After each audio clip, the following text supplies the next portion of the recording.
Hey there, fellow explorer, and welcome to a special Espirito edition of the Deep Dive. Espirito. Yeah, Espirito Deep, you could say. I like that. You know, it's Italian for expert, so we're Ah, taking our expertise to the next level for you today. I'm excited. We're All tackling... right, so today we're diving into the Taj Mahal. Ooh, the Taj Mahal. And I gotta say, you see the pictures, you think you know the story, Yeah, the classic. but using this Google Arts and Culture exhibit, oh boy, it is so much more than just a pretty picture, let me tell you. Yeah, it's like, you've got the icon, the romance, it's all there, but then you start peeling back the layers, and Yeah, and there are layers. it's so many layers to this thing. Like, we all know the basics, right? Shah Jahan built it for Mumtaz Mahal, his wife. Right, for her tomb, and it's this teardrop on the cheek of eternity. Oh, yeah, that gets thrown around a lot. But this exhibit, it really makes you think about what that actually means, you know? What does that phrase actually mean? Like, Yeah, because you've got thousands and thousands of tourists every year.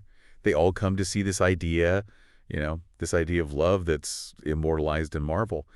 But is it that simple? I don't know. yeah, it's like, on the one hand, you have this deeply personal story, incredibly passionate, right? And it's driving this whole massive project. Yeah, But then you've also got this really blatant display of power and wealth. right. Like imperial power. Imperial power, yeah. It's a flex. It's a total flex. And that's what makes it so interesting, right? It's not just Shah Jahan being sad about his wife. It's how he wanted to be seen as a ruler. Absolutely. Yeah, you can't separate the two. It's about his grief, of course, but it's also how he wanted to project this image of himself, of the Mughal Empire and the Taj Mahal. It becomes this embodiment of both, you know. It's personal grief and political ambition all rolled into one. In one building. It's crazy. Yeah, and okay, so that's the why, right? But let's talk about actually building something like this. Yeah. Because we're not talking like just hiring a contractor. I mean, this is artisans from Italy, Persia, India, like a global effort. It's a wild when you think about it. I mean, this is centuries before, globalization was even a word. Right. And the talent, oh my goodness, it's staggering. Ustad Ahmad Lahori, he was the main architect. Ustad Isa, the gardens. Masterminds? Yeah, these were masterminds. And each of them brought something special to the table. You imagine the coordination, just to get all those people, all the materials together in one place. Yeah, it's insane. And you know what else is crazy? So Shah Jahan was supposed to arrive at the Taj Mahal originally by river. Oh, really? By the river? The side that faces the Yamuna River that was designed as like his grand entrance. I mean, So picture that. can you imagine you're coming in on a barge and this massive structure is just getting bigger and bigger, As you get closer. closer and closer. And I mean the detail, the planning that went into every single aspect of this project. Nothing was left to chance. Nothing. And you know what? This whole idea of different cultures, right? All these different cultural influences, we see that throughout the Taj Mahal. Oh, yeah. Tell me about those influences. What are we talking about specifically? So you've got these Persian gardens. We'll talk more about those later, but they represent paradise. It's this idea of harmony, right? This order that reflects the divine. Okay. And then you've got the Pietradura, that inlay work, Yeah.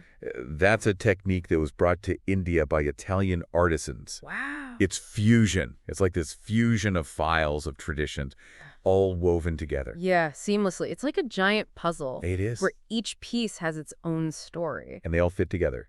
Yeah, and speaking of details, oh, there are some hidden gems, literally. Yeah. I mean, you've got inscriptions on every entrance. You've got these marble carvings. They're so delicate. They almost look like lath. Don't forget the mosaics. Those are insane. Oh, those mosaics.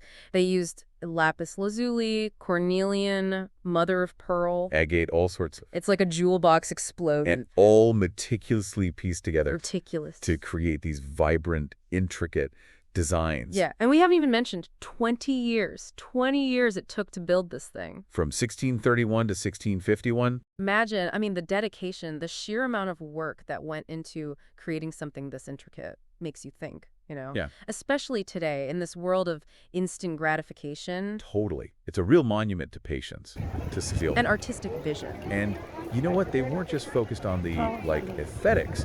They were thinking about engineering. They were thinking about innovation. They were architects. Okay, so we talked about the beauty, but what about the brains behind it? What kind of architectural genius are we talking about here? Well, you know how when you approach the Taj Mahal, it seems to shrink? Wait, it shrinks? Yeah. How is that even possible? It's an optical illusion. It's because of the way the minarets are positioned Oh, wow. and the curve of the main dome. It's subtle, but it's powerful. And it just adds to that, that mystique. Oh, totally. And then you've got the minarets themselves.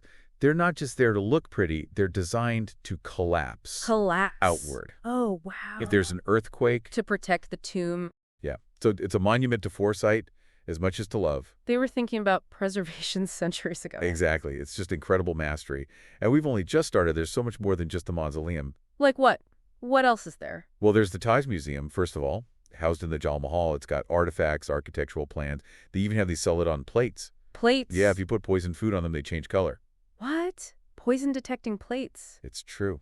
Now that's a dinner party I would not want to attend. Right. It just goes to show there's a story behind every object in this place. I bet. And then you've got the Mehman Khana, it's the guest house, and the Kauban Mosque. They flank the Taj Mahal on either side. They're both in red sandstone.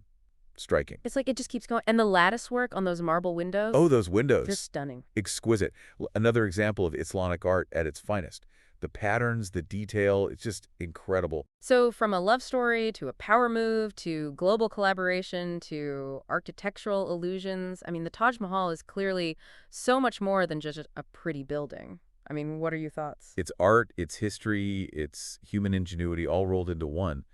And it's a testament to what's possible, when you have imagination and craftsmanship on that scale. It's inspiring. It is inspiring. But before we get, lost in all the grandeur, let's zoom in on some of those details. Really appreciate the art. Okay, I like that. Where should we start? Well, let's see.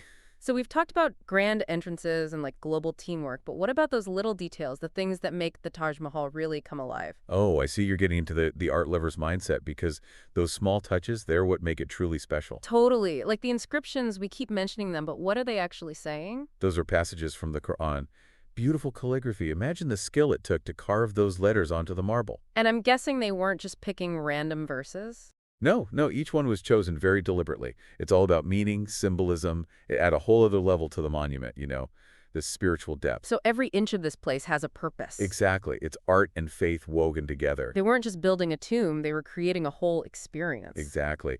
And the craftsmanship, breathtaking. We mentioned the Pietra inlay earlier, but let's really picture it, okay? Tiny, tiny pieces of stone, lapis lazuli agate, shaped so precisely. And then they fit them together like a puzzle. Like a giant 3D puzzle, but on a microscopic scale. With precious stones. Okay, now that is some serious dedication. Oh, yeah. And those marble carvings, they're so delicate. It's almost unbelievable. The patience those artisans must have had. It's a level of craftsmanship we rarely see these days. Mass production, It's easy to forget what it means to make something truly unique. And this level of detail, it wasn't just for the mausoleum. It's everywhere. The the guest house. They didn't cut corners anywhere. No, sir. It's like they were saying beauty is in the details. And that passion has resonated through the centuries.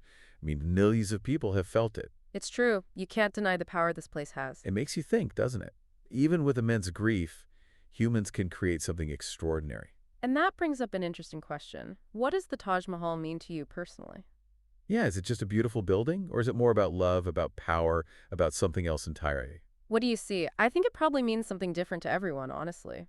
That's a good point. But I bet we can all agree it makes you feel something, right? There's a sense of awe, wonder, maybe even a little melancholy. A little bit, yeah. Like this bittersweet beauty. And it sparks the imagination, too. What does it say about art? About legacy? About our emotions? It definitely challenges you to look beyond the surface, to find the deeper meaning in things. Absolutely. And that's especially true here. There's always more to discover with the Taj Mahal, even when you think you know it. So what has stuck with you the most so far? What really stood out to you? Honestly, for me, it's the duality. It's a testament to love and a display of imperial power all at the same time. It's complex. It's full of contradictions. I like that. I'm still stuck on those minarets designed to collapse during an earthquake. Oh, yeah, that's a good one. It's like this powerful symbol of protection, They were thinking ahead, making sure it would last. Resilience built into the very structure. Impressive. And that's what makes it so fascinating, right? It's full of these little surprises, contradictions, hidden depths, and it makes you want to learn more. It definitely rewards curiosity. Yeah, it does. But maybe we should shift gears for a bit, talk about something we've only mentioned briefly.